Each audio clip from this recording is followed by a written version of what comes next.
আপসের নেত্রী হয়েছেন, সেই নেত্রী আজকে অসুস্থ। উনি বাচ্চা থাকা মানে দেশের গণতন্ত্র শক্ত থাকা, গণতন্ত্রের ভিত মজবুত হওয়া। বহুত কষ্ট করে আন্দোলন সংগ্রাম করে খালেদা জিয়া আসলেন, আসার পর তাকেও আপনার কাছ থেকে দেখেছেন। এ আমার লক্ষ্মীপুরের মা বোনেরা বেগম জিয়াকে দেখার জন্য আমাদের মাঠে গেছে।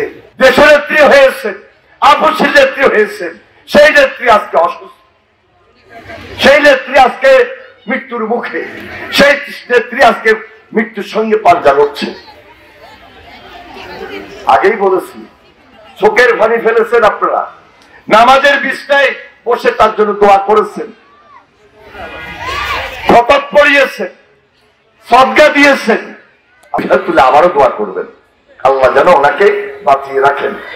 উনি বাচ্চা থাকা মানে দেশের গণতন্ত্র শক্ত থাকা, গণতন্ত্রের ভিত মজবুত হওয়া, মানুষের মন শক্ত হওয়া, মানুষের সাহস মনোবল। আমাদের আমরা যারা তার পিছনে কাজ করি, নেতৃত্ব দিই, আমরা তার সন্তানের মতো। আমাদের সাহস তিনি আমাদের মনোবল।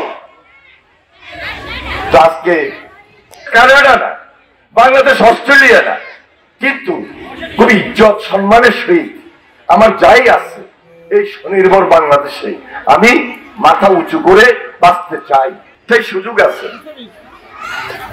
আমার লক্ষ্মীপুরের সুযোগটা কি? আগামী নির্বাচনে ভোট দিয়ে আপনারাই বানাইবেন।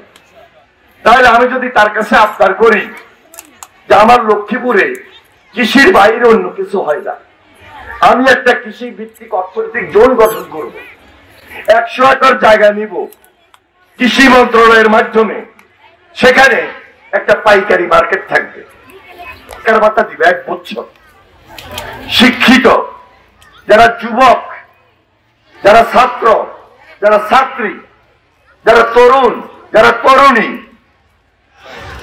পড়ালেখা শেষ করেছে, চাকরি পাচ্ছে না, তাদেরকে আমরা একদিকে ট্রেনিং দিব, আরেকদিকে বেকার ভাতা দিব 1 বছর। এর মধ্যে আপনি শিখে যাবেন, শিখে গিয়ে আপনি ওই যে ব্যবসায় কর্মসংস্থানের ব্যবস্থা করবেন।